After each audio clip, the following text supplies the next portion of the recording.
पर उसने बात की और उन्होंने कहा कि मेरे पास 2047 तक का बड़े मंसूबे हैं और साथ ही उन्होंने कहा कि इस हवाले से किसी को डरने या दबाने की जरूरत नहीं है। उन्होंने कहा कि मेरे फैसले किसी को डराने या दबाने के लिए नहीं है, बल्कि मेरे फैसले मुल्क की हमा जहत तरक्की के लिए हैं।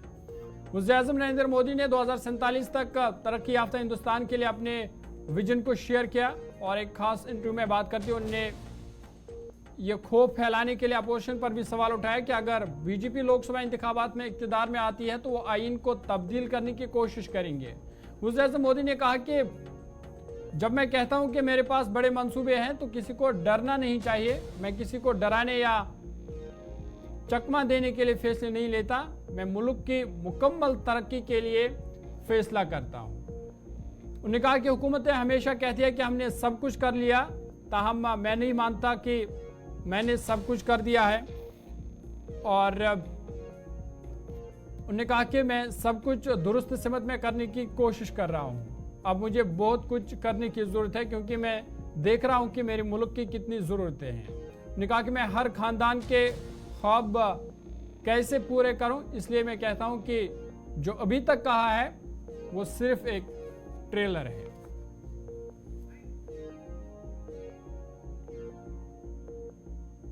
जब मैं कहता हूं कि मेरे मन में बहुत बड़े बड़े प्लान है और उसके लिए बहुत बड़े बड़े फैसले हैं, किसी को डरने की ज़रूरत नहीं है। मेरे निर्णय किसी को डराने के लिए नहीं है, किसी को दबाने के लिए भी नहीं है। मेरे निर्णय देश के सर्वांगीण विकास के लिए है, जन कल्याण के लिए है, देश के युवाओं के एस्पिरेशंस को मैं देर करना नहीं चाहता हूं, मैं समय बिगाड़ना नहीं चाहता हूं, उस अर्थ में मैं कह रहा हूं। दूसरी बात है, ज्यादातर सरकारों का स्वभाव होता है वो ये मिजाज में रहते हैं हमने तो सब कुछ कर लिया, हम तो सब कुछ करते हैं। मैं नहीं मानता हूं मैंने सब कुछ कर लिया है। मैंने ज्यादा से ज्यादा करने का प्रयास किया है, सही दिशा में जाने का प्रयास किया है, फिर भी बहुत कुछ है जो मुझे अभी भी करना है, क्योंकि मैं देखता हूं मेरे देश की कितनी आवश्यकताएं हैं। हर परिवार का सपना, वो सपना कैसे पूरा हो, ये मेरे दिल में पड़ा हुआ है। और इसलिए मैं कहता हूं जो हुआ है वो ट्रेलर है, आपको अच्छा लगा है, लेकिन मैं बहुत अधिक करना चाहता हूं, उस अर्थ में मैं उस बात को कहता हूं।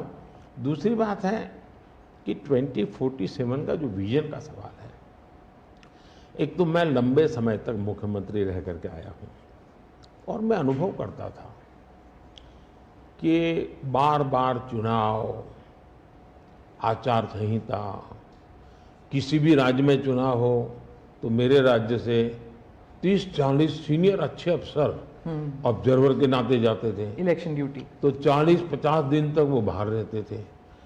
तो मुझे चिंता रहती थी कि मैं सरकार कैसे चलाऊं, क्योंकि देश में ऐसे चुनाव होते ही रहते और मेरे ऑब्जर्वर जाते रहते। तो मैं तो फिर मैंने सोचा कि मैं ये इसको वैकेशन नहीं मानता हूं। मैं चुनाव होगा तो उस पीरियड को वैकेशन के रूप में नहीं लूंगा। मैं अफसरों को पहले से काम देता हूं, भाई अगली सरकार के लिए ये काम करो। तो मैं उस समय भी 100 दिन का प्लान करता था। हाँ, उसी पे पूछना था मुझे। हाँ। अभी तो चुनाव हो ही रहे हैं, अभी रिजल्ट्स भी नहीं आए और आप 100 दिन का प्लान बना रहे हैं। मैं चुनाव में जाने से पहले शुरू किया। हाँ।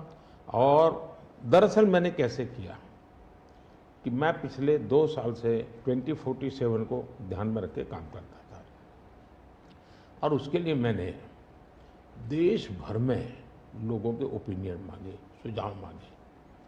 शायद 15 लाख से अधिक लोगों के मैंने सुझाव दिए हैं कि वो आने वाले 25 साल में हिंदुस्तान को कैसे देखना चाहते हैं। और मैंने सभी यूनिवर्सिटीज़ को कांटेक्ट किया, मैंने अलग अलग एनजीओ को कांटेक्ट किया, संगठनों को, और 15-20 लाख लोग उन्होंने इनपुट दिया। अहम नुकात जो इस खुसूसी इंटरव्यू के थे वो एक एक करके आपके सामने रखते हैं। और वज़ीर-ए-आज़म ने इस खास इंटरव्यू में कहा कि मैं कहता हूं कि मेरे पास बड़े मंसूबे हैं, तमाम जो बड़े मंसूबे, इस हवाले से किसी को खौफजदा नहीं होना चाहिए।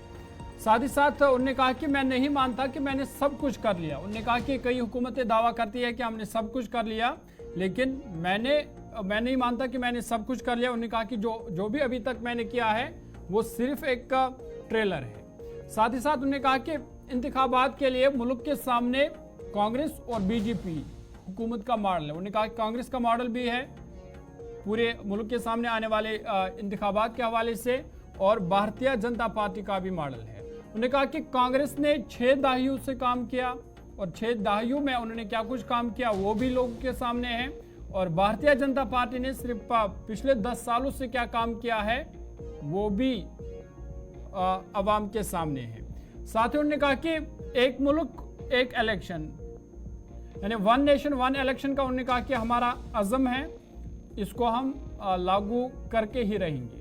और जिस तरह से भारतीय जनता पार्टी के मंशूर में भी ये कहा गया कि 1 नेशन 1 इलेक्शन, ये इसको नाफिज करना भारतीय जनता पार्टी के मंशूर में भी शामिल है।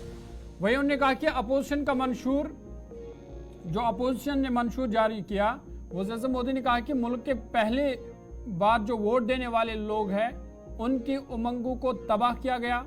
उनमें अपोजिशन के मंशूर में जो पहला बार वोट देने वाले लोग हैं उनके लिए कुछ नहीं है। साथ ही साथ उन्होंने कहा कि हिंदुस्तान मशरिक वस्ता यूरोप इक्तिसादी राहदारी रेशम की तरह ये गेम चेंजर साबित हो सकती है। वही उन्होंने कहा कि मेरा मकसद अपनी अगली मुद्दत में मुल्क में तरक्की की रफ्तार को बढ़ाना है।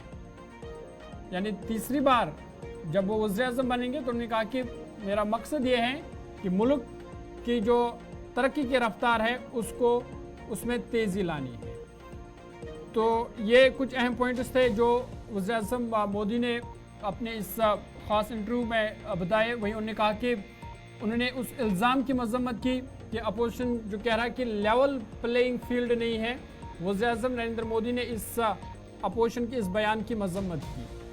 वहीं उन्होंने कहा कि कांग्रेस और कांग्रेस के इत्तेहादी जमातें राम मंदिर के मामले को सियासी हथियार की तरह वो इस्तेमाल करती है। ये भी वज़ीर आज़म नरेंद्र मोदी की जानिब से इन जो अहम नुकात है वो हमने एक एक करके आपके सामने रख दिए। और वज़ीर आज़म नरेंद्र मोदी ने इस दौरान कहा कि वो लगातार मुल्क की जो तरक्की की रफ्तार है उसको मज़ीद तेज़ी से आगे बढ़ाना चाहते हैं।